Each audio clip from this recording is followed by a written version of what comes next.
Assalomu alaykum. Rans usuli bilan muolaja qilamiz yana. Bemorimiz Toshkent shahridan kelganlar.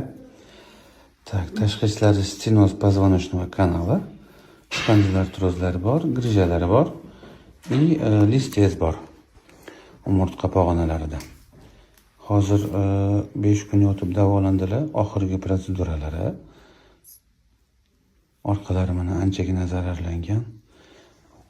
Keyin chidasa bo'layotgan protseduraga kelganingizdagi holatdan ko'ra hozir bir yaxshi tomonga o'zgarish bormi? Bor. Yaxshi, ko'z tegmasin. Keyin ko'pchiligiga qiziq, orqadan qilinayotgan mana shu inyeksiya blokada emasmi deydi. Yo'q, blokada emas.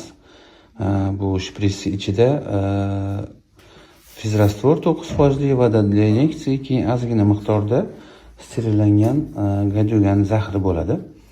Uning vazifasi neyronlarni faollashtirish, aktivlashtirish.